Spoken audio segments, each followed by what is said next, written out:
Hello, my friends, and welcome back to another episode of Daily Negativity, the show that is highly optimistic and we don't do every day. Today, we will be looking to metabolize this blog post on whether Hal Finney was Satoshi Nakamoto into the negation game. If you haven't heard of the negation game, it is an experiment in collective intelligence and decision making, and you'll get a good sense for it in this recording. So let's get to it. What we're trying to do is capture the key arguments that are in this blog post as to whether or not, what was the identity, or in this case, what was not the identity of Satoshi Nakamoto. And I just thought that this was a perfect example of a topic for the negation game. And so let me show you kind of like a quick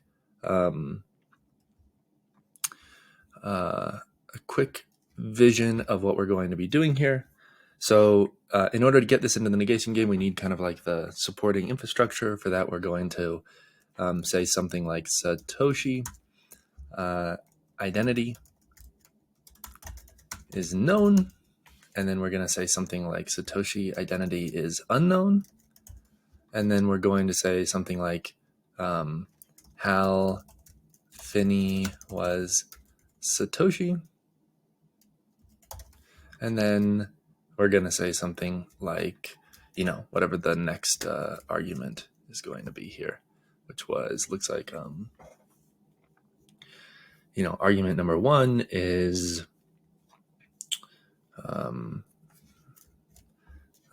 Hal Finney was at a race while Satoshi was busy sending messages. Okay, so those are kind of that's the approach that we're going to take here. And let's go ahead and start to represent this in the negation game. The identity of Satoshi Nakamoto is known. Nakamoto. Spell things right because we don't have editing.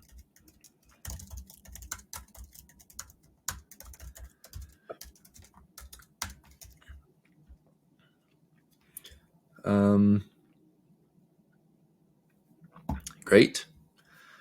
We have to refresh here because we have a bug. I think we're fixing these today. The identity of Satoshi Nakamoto is not known. Fine.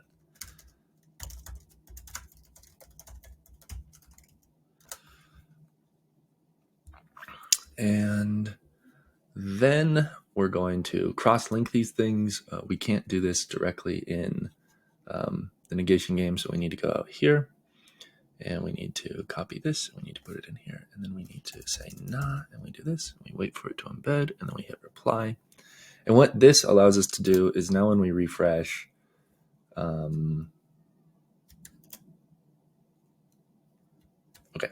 now when we refresh, this will also have this under it, so you can have this like looping thing, an infinite regress, which is what we want, because if somebody landed on this, we would like them to see that, this is obviously wrong if this is true, and this is obviously wrong if this is true. So that's what we're looking for.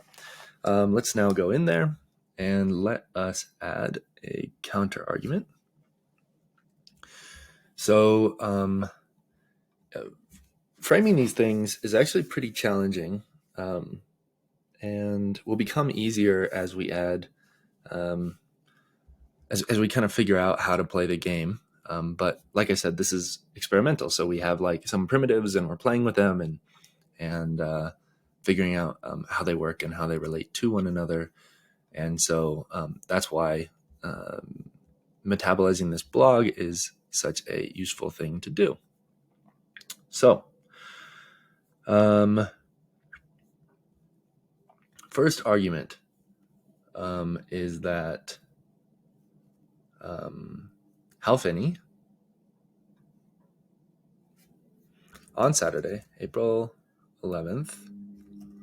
Well, let me just read this to you. So the thrust of the argument is that on Saturday, April 18th, blah, blah, blah, Hal Finney began a 10-mile race in Santa Barbara, California. And at the same time, Satoshi was performing activities while Hal was running. So let us encode that as an argument. And he was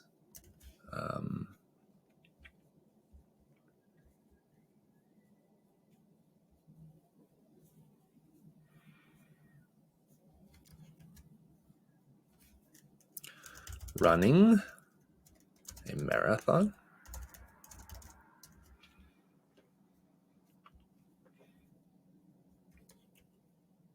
Oh, I'm sorry. Yeah, we almost messed this up. So Hal Finney was Satoshi Nakamoto.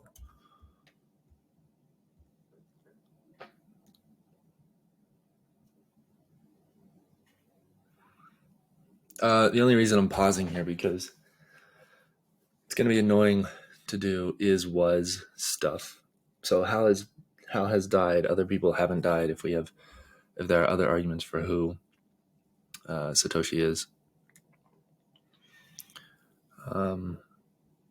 then we're going to switch between is and was, and then there's like editing stuff and whatever. We're going to have inconsistencies. That's fine. Okay, so let me just review for you how far we've gotten. We start with this point: the identity of Satoshi is known. We negate it with the argument that it's not known. These are mutually negating, and they don't contain very much information, right? They just kind of like the game space. Then we try and negate this using Hal Finney was Satoshi Nakamoto.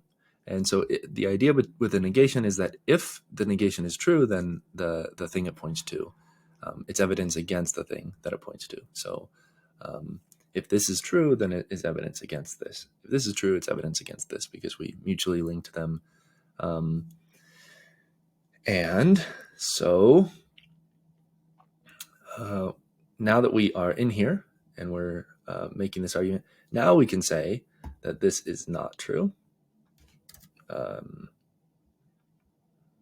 Now we can say this is not true if we have a new build of this coming out that doesn't have all these bugs, but it has different bugs, so we're fixing those different bugs. 8 a.m. Pacific time, Hal Finney was running a marathon, and while at the same time,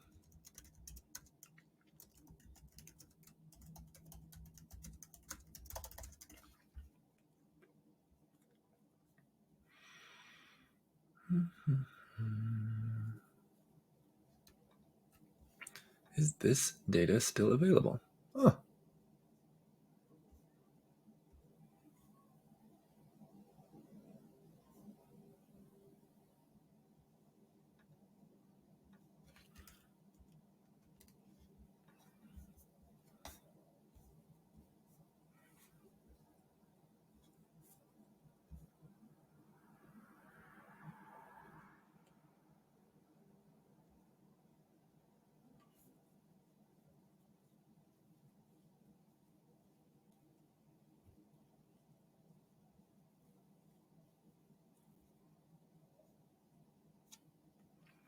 Okay, so that came in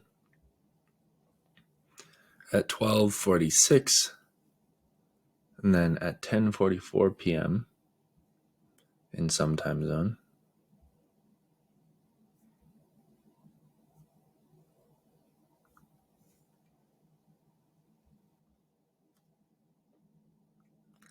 Okay. So 8:55 a.m. Transaction confirmed.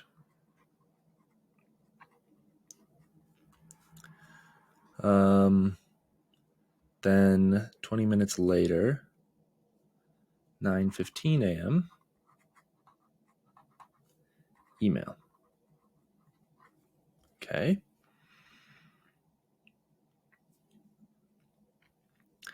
The previous block was 8:28.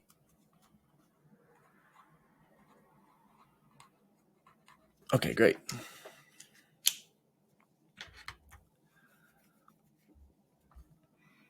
So it's somewhere in that range. This is all in California time. And let's make our little timeline. So here is, let's say, I've learned actually after doing this a couple of times that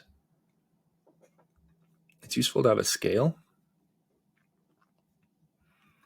So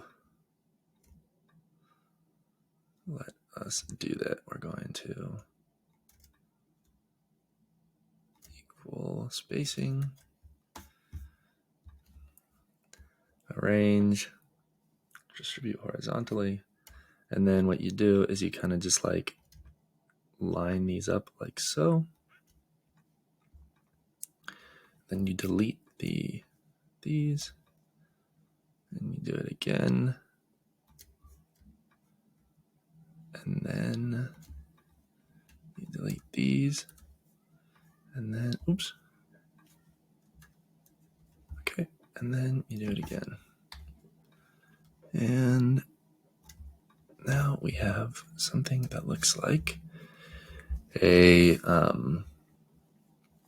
scale. I don't know how many of these we have, but then let's split it into 1, 15, 30, 45 an hour. So let's do 30, 45 an hour, 15, 30, 45 an hour, 15, 30, 45 an hour, 15, 30, 45 an hour, 30, 45 an hour, 15, 30, 45 an hour, 15, 30, 45 an hour. Hey, look at that. We can just do this. And then, honestly, I think these are a little bit tall, so let's just shrink them all down. We have a scale. So somewhere in here, I guess around, this should be 9 o'clock a.m. And then I suppose that tells us everything else we need to know about this. Here is then 8 a.m. This is all in California time. And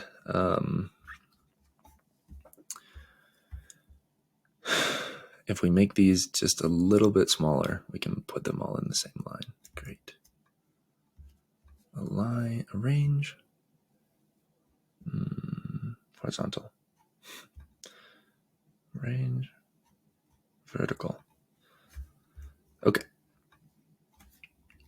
And now what do we want to do? Well, now we want to say that at 9:15,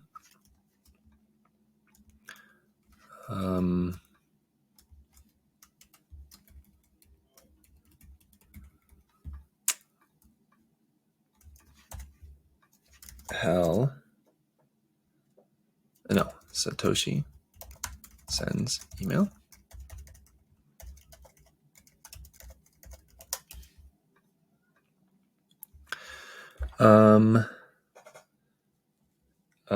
Let's draw a little window from 8:28 to 8:55.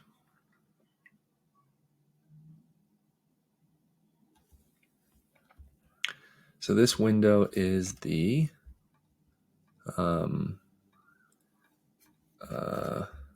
transaction window.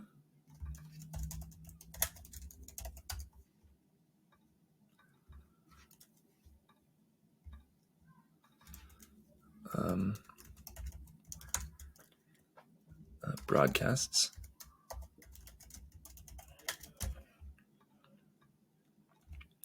Somewhere in here. And,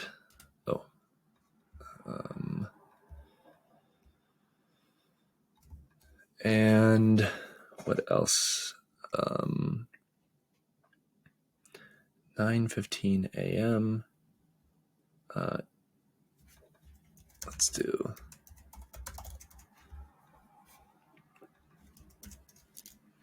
So that's 8:28 to 8:55. And so now we have our Satoshi timeline.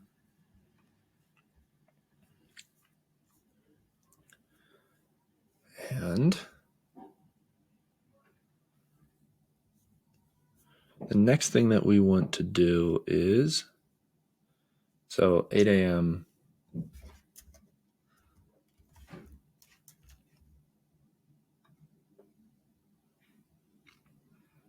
until, it was a 10-mile race. Okay. I was going to say, amazing.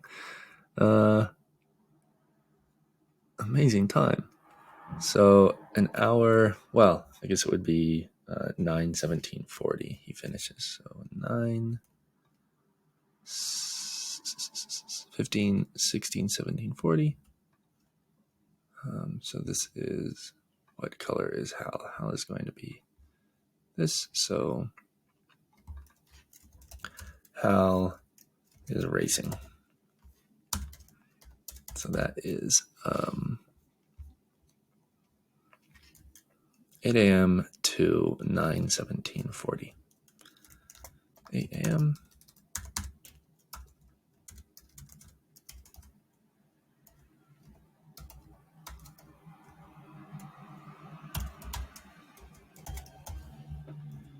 Great.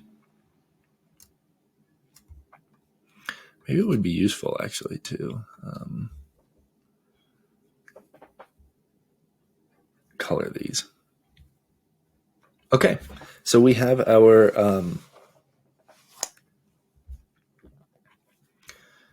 timeline.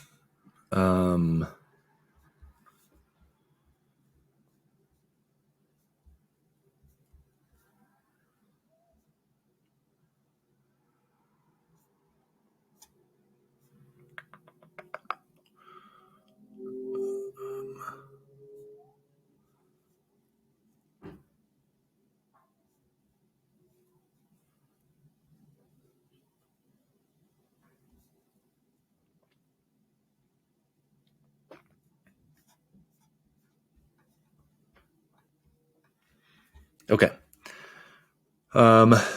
So now what do we do?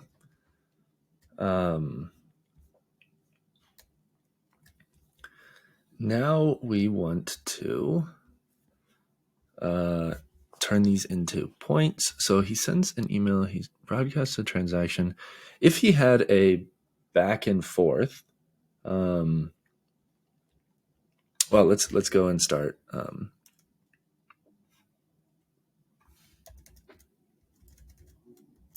So really, it's 9:17 a.m.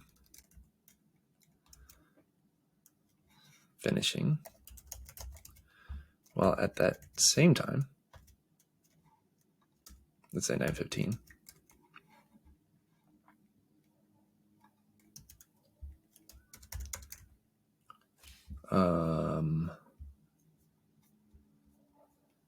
Mike Hearn.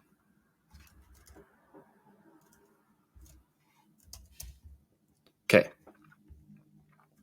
Great. I think that's a great negation right there.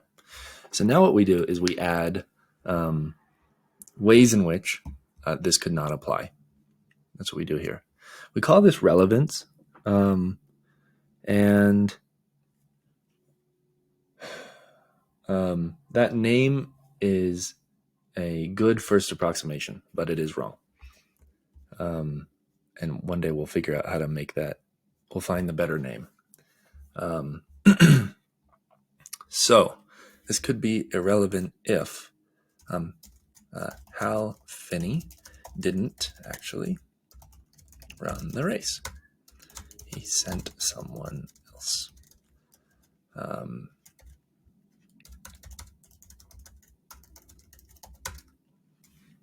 Okay, so that is option number one. Oh, by the way, if this is true, then this is highly relevant to here. So we're going to do this.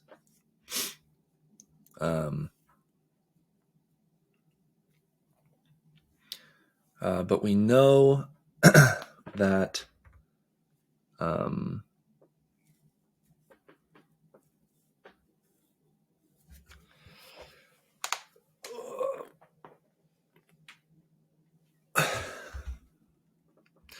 see, one of the reasons that these pairings, veracity and relevance, are not accurate is because in my head I'm running the underlying algorithm for that, like assigns the score. So here you can see like a precursor of what will one day be the score that assigns the score to each of these points.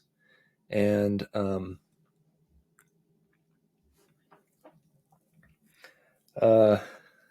at this point, like intuitively, as a person using this user interface, I want to hit this little X and say that this isn't true.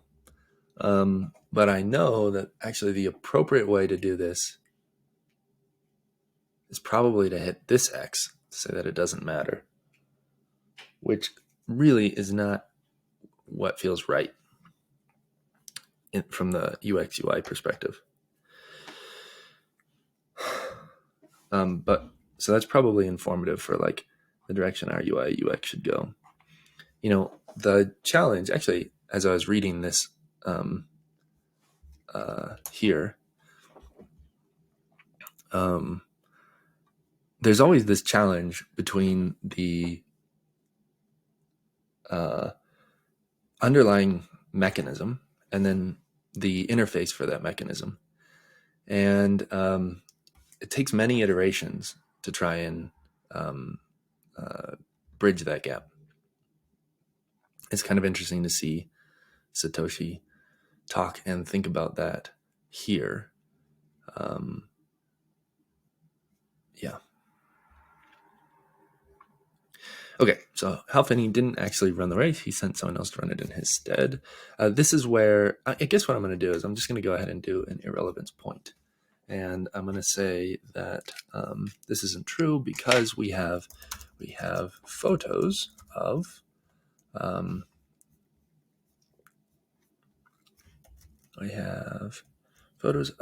Hal running the race, both from his wife and from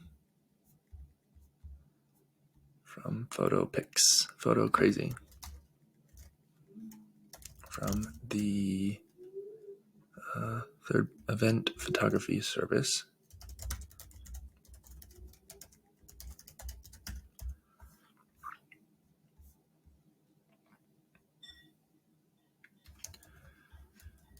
Okay, great. Let's publish that. I chose to do it as it doesn't matter, and that is correct from the perspective of the algorithm. It feels wrong from the perspective of the UI, so I guess the UI is wrong. Great, so that's one way we could be wrong. What's another way that this could be wrong? Well, another argument that's made here is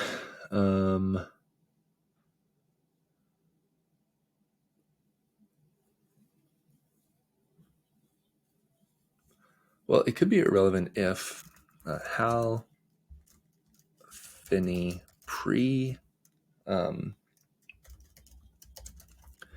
so if we look back at our timeline,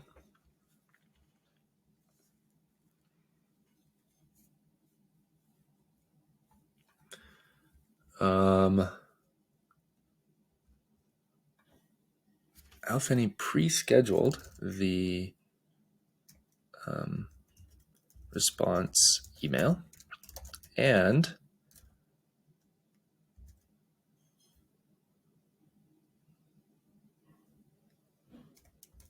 And the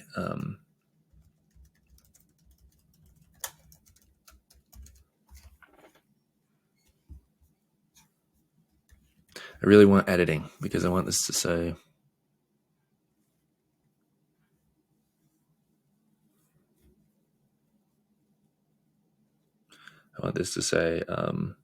Bitcoin transaction. Hal Finney pre-scheduled the response email to send while he was running. So, yeah, that would be a clever thing to do. But this can be worded better. So let's get our friend ChatGPT. Help me simplify the wording here. Feels weird.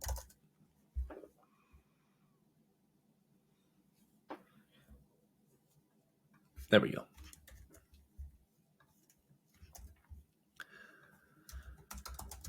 He scheduled the response email to send automatically while he was running.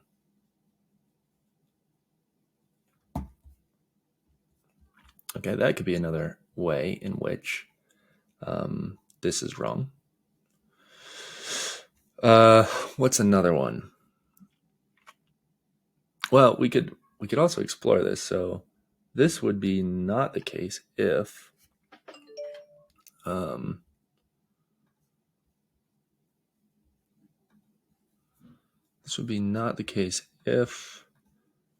Hal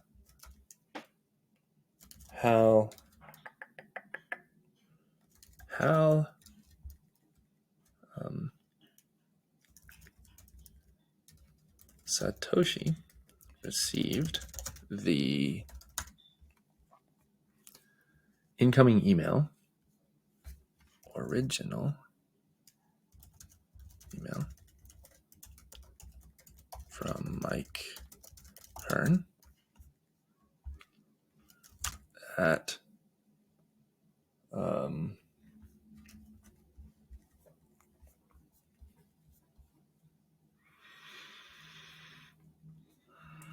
when did the original email come in? So 6:16 p.m. Well, oops. I thought it was going to open this for me. So let's do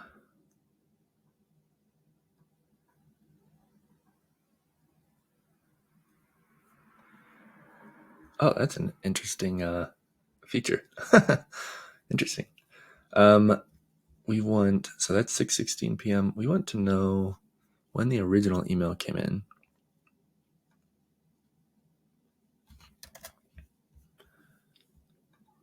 $12:46.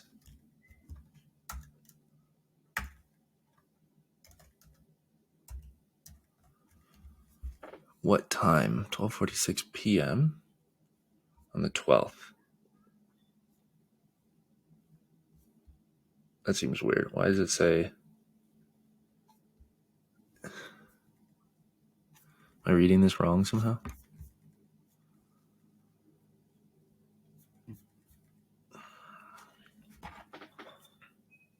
Okay, so at 12:46 p.m., which is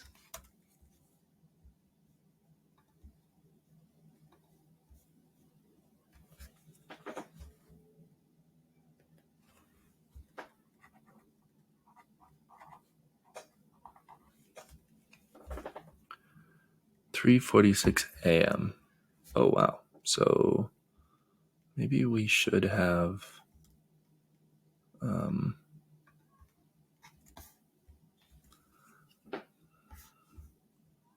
we're gonna need more time. I thought I unselected you. Unselect. Okay.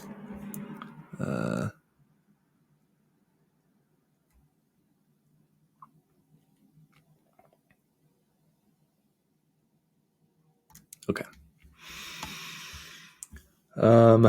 So 8 a.m., 7 a.m., 6 a.m., 5 a.m., 4 a.m., 3 a.m.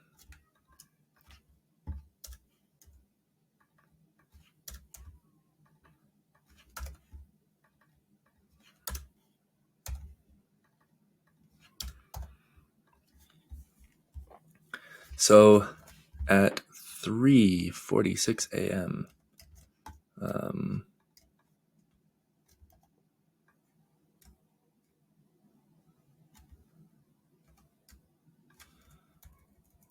oops,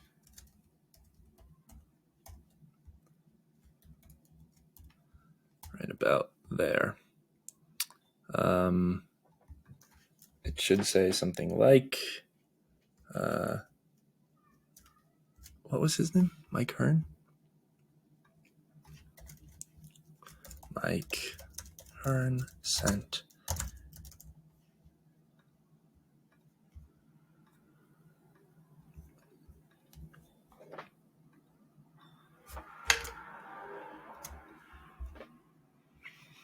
Okay.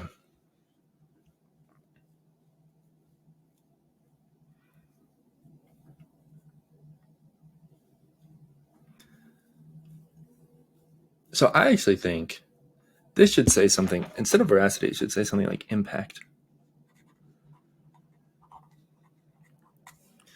And instead of relevance, maybe it should say veracity. That's interesting.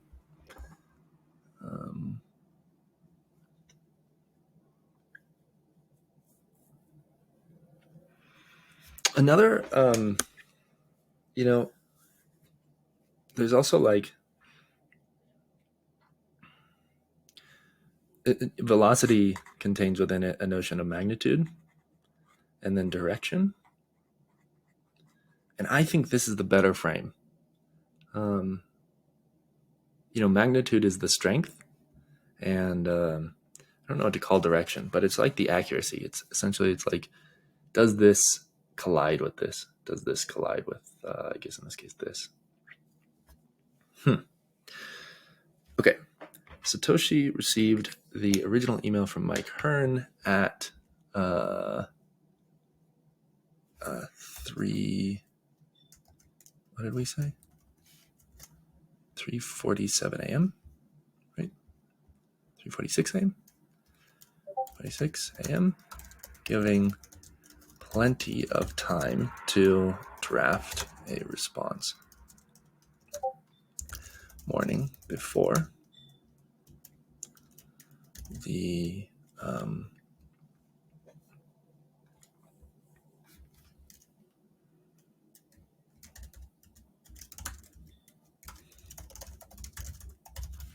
okay.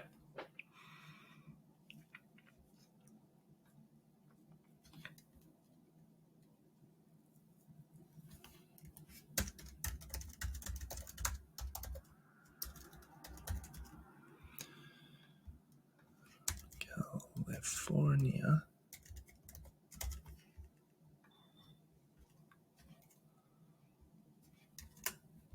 Great. So that's a potential move, right? He sends the email at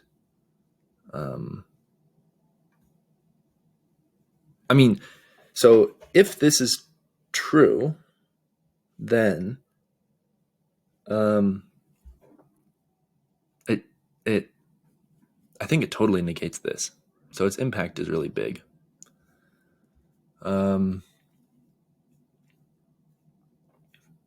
That's interesting.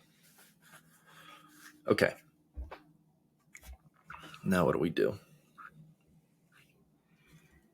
It started at 8 a.m.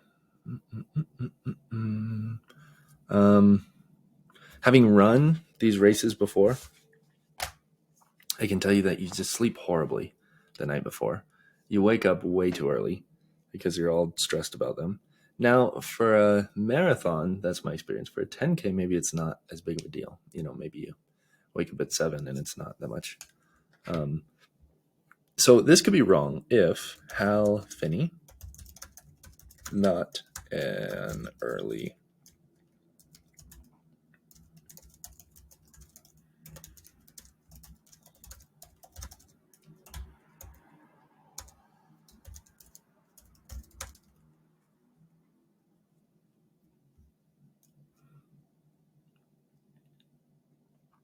Okay.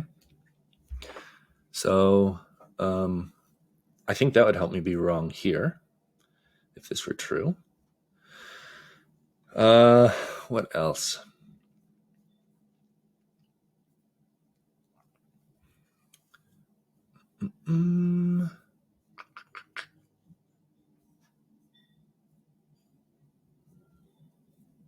What other arguments are made here? So the same argument about scheduling the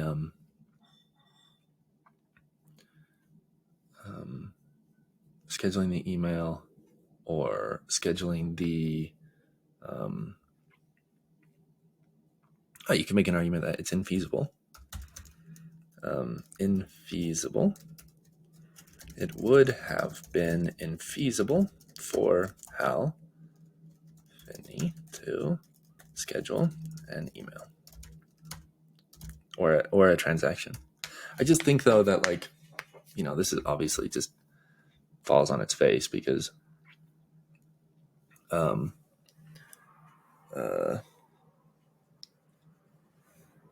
is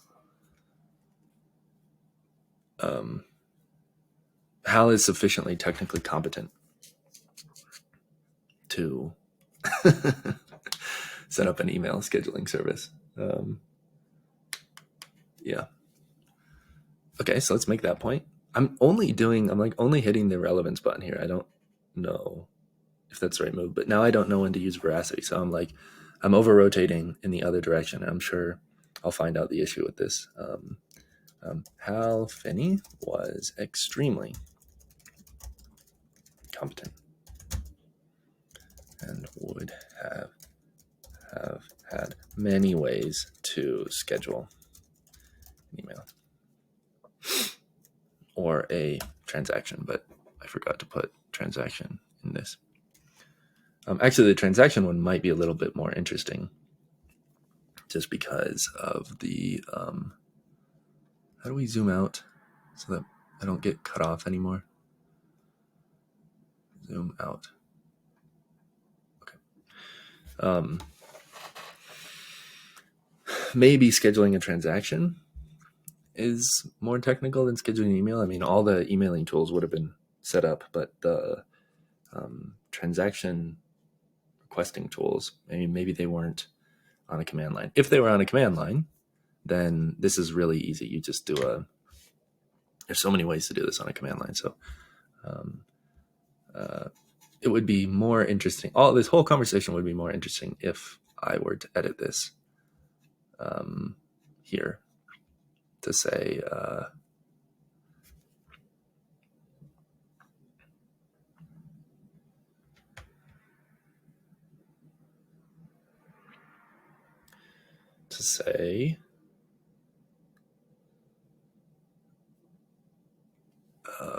to also talk about the transaction. What I was just thinking about there was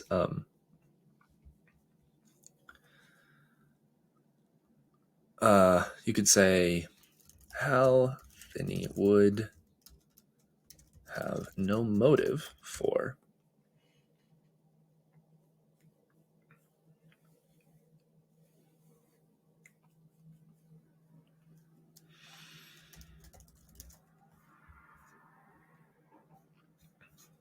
how about this one?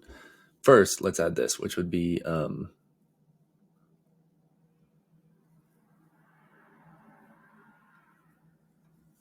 well, it could be the email exchange with Mike Hearn was faked. Okay, so that's a possibility.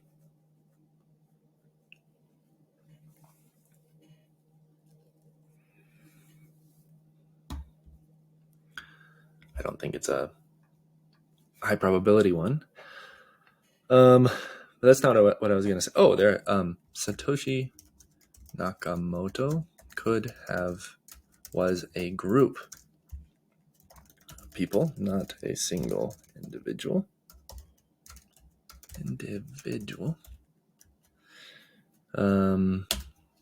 Great. That would make this irrelevant.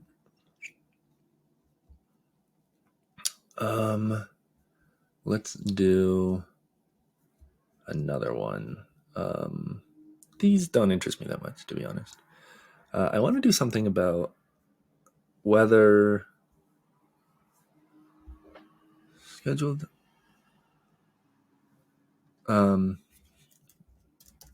how Finney would have had no reason to delay the email.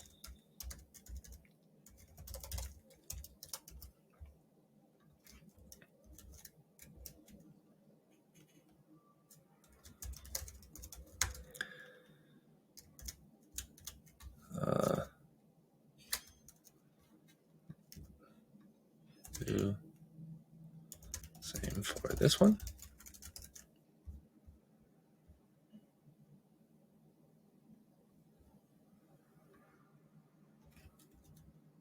I like to delay sending the email.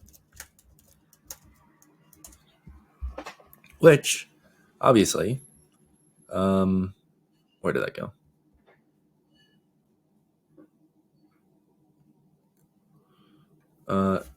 This could be wrong, obviously, because Hal was trying to cover his tracks and had a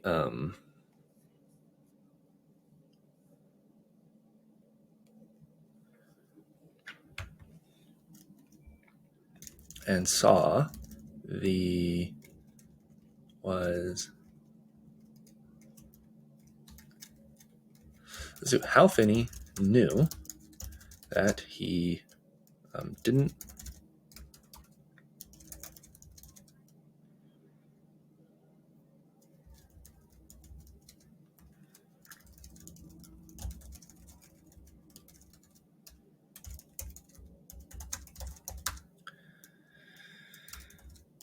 he sought to hide his tracks.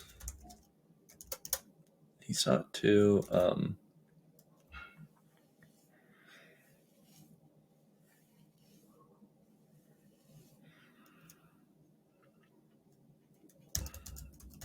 exonerate makes it sound like he is exonerate synonyms.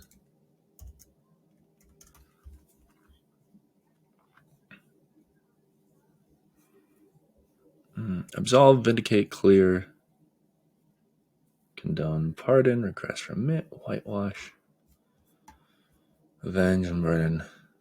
Acquit also sounds like he did his acquitted of a crime.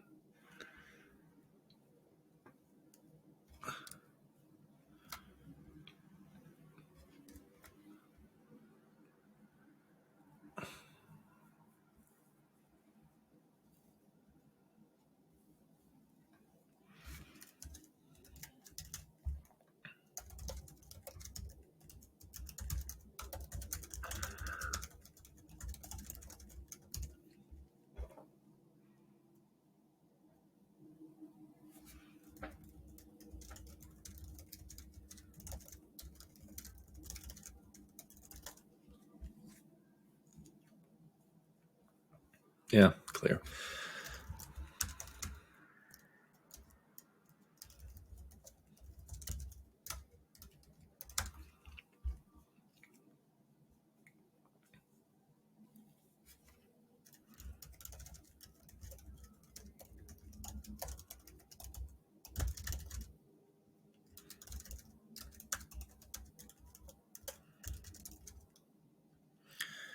For himself by making publicly documented appearance. That was incongruous. We'll get rid of this word later. With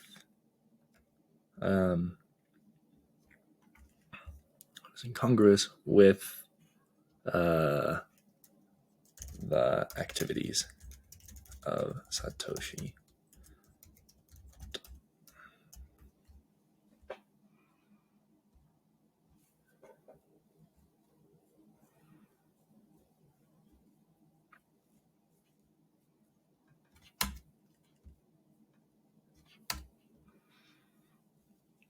I mean, okay, but we got to get rid of incongruous so that I don't sound like an ass. Let's see.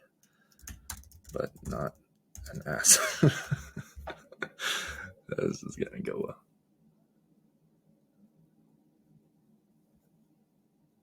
No. Incongruous. No, I mean...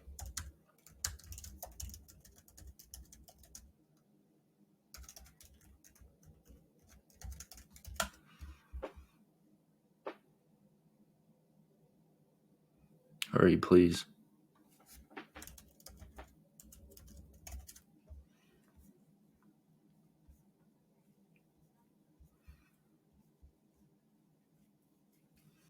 That would be inconsistent with, yeah.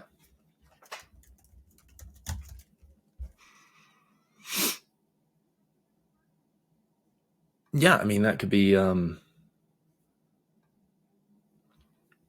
pretty good move. It also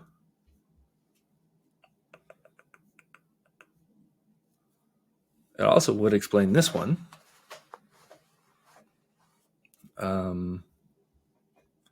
So if this were true, then it would do a great job of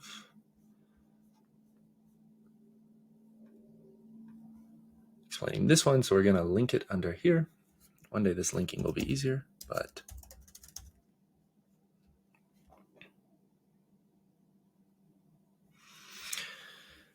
we should also fix the zoom here.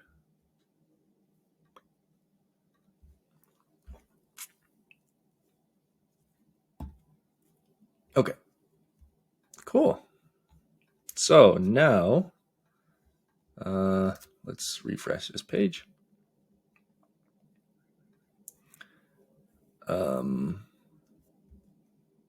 And we have lots of these child claims. Great. It'd be kind of fun if there was like an open all, except for the recursion. You'd have to handle the recursion. Cool. That was fun. That was a really fun one. And that's only, I mean, that is what he said was the major argument.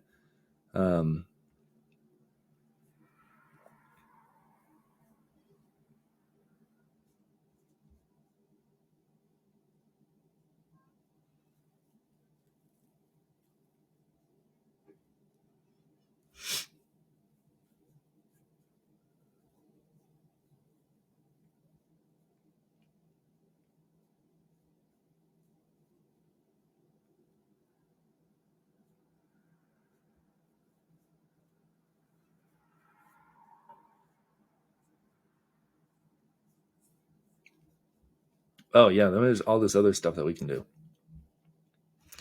So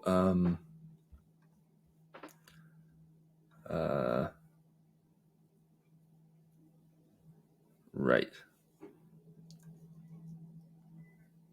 This is where we can say Mike Hearn is trustworthy. See, here I'm using not true again, and I don't know if I should be using not true or not relevant. So just while we're finishing this up, I don't think I'm going to go down the whole argument about Mike Hearn's trustworthiness. We're just going to point out that what we're doing here when we make let's actually open this one. So what we're doing when we explore these points is we're making casts in Warpcast, in Farcaster, that are top level casts. So you can see this one is top level. If we looked at my profile, then you would see all of these as part of my top level casts. And then, so we make those top level, and then we link them to one another with these replies that contain a special keyword to identify them as replies that we want to show up, and then the content itself. So if we were to click through to here, now it's flipped. Now we are looking at not known. Here you can see known again, and now we can negate this one. We can provide evidence against this, either with this, right? This is a possibility, and then this is a possibility. So this is kind of like defining your possibility space in like this is called categorical inference, I think. So in Bayesian inference, you talk about like how you have your various different categories that it could be, and so to use a most of the time the two categories that you have is the is and the is not, but a lot of times you have other things. So like if you're talking about whether or not the Earth is flat, it could be flat, it could be round. It could, if someone wanted to be pedantic, they'd say it's an oblate spheroid. Somebody could say it's hyperbolic paraboloid. And somebody once made that argument to me, and it was very fun. If we're talking about, there's lots of places where categorical inference shows up. This is going to date this this recording, but why was Sam Altman fired? Well, there's a long list of categories of reasons why he might have been fired, and so that's what goes here. These are negations directly to a point, not to the relevance of a point. But then, so if we go in here, now we have a negation, and now we have a negation to the negation, not to the underlying point, right? We have a thread here of negations and negations to negations and so on. So these are like two different, and so this is kind of like, whereas before we were enumerating categories, here we are we're doing something different, which is like we're weighing evidence. And the reason that I'm talking through this all slowly without any any flow is because I'm trying to figure this out too. Yeah, I'm trying to figure out how we do the evidence propagation and the inference. But I think it's useful. I mean, that notion of adding categories is cool.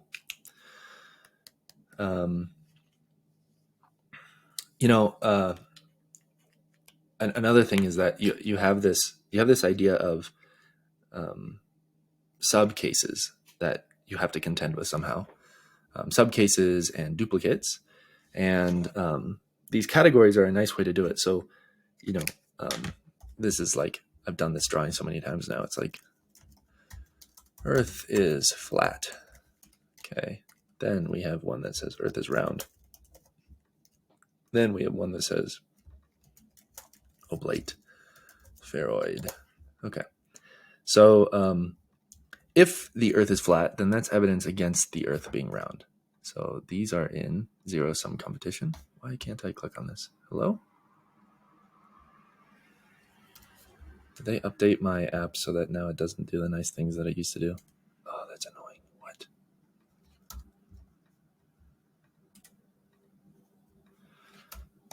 What?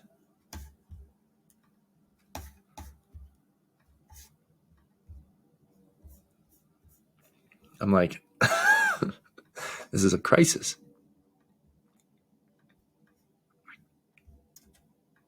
Hey, you can't do the middle lines anymore. Well, that's really a shame. Looks like the handles are missing. Maybe I just need a refresh. One sec.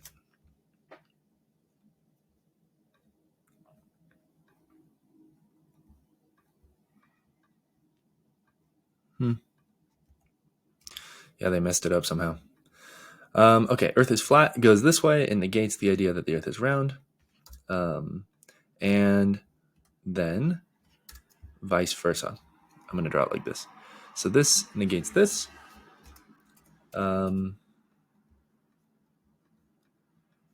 Yeah, something is seriously wrong with this app right now. I don't know what the deal is. It's not showing. Let's create a new page. There we go.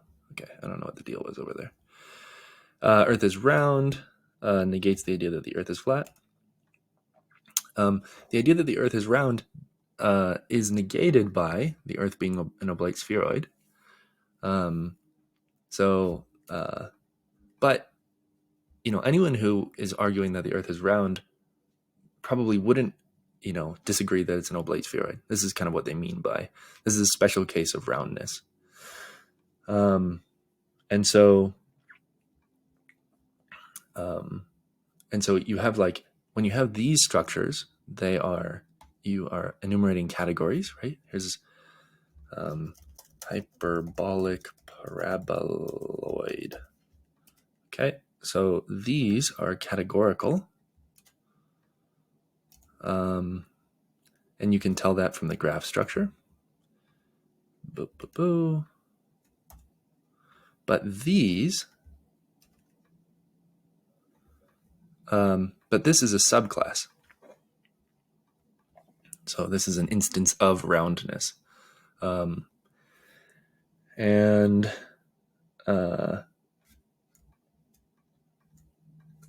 sometimes that is useful as people start to think about, okay, in the negation game, how do you deal with duplicates?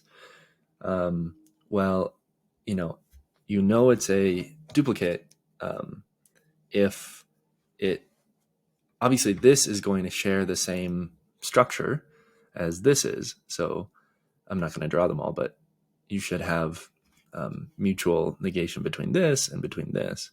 And so because, this is kind of the category theory argument, because the relationships are shared between these two things, they must be the same thing. And that will be true up to some detail, which is a prediction of an oblate spheroid, which is not a prediction of a round Earth. That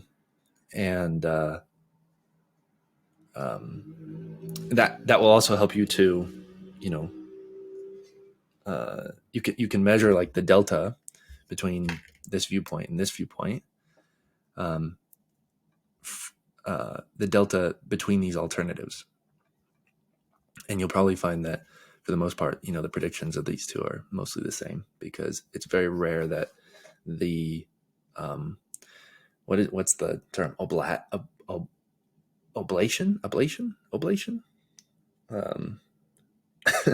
of Earth is relevant to any sort of prediction. You get it in degrees, but for the most part, it doesn't matter. So,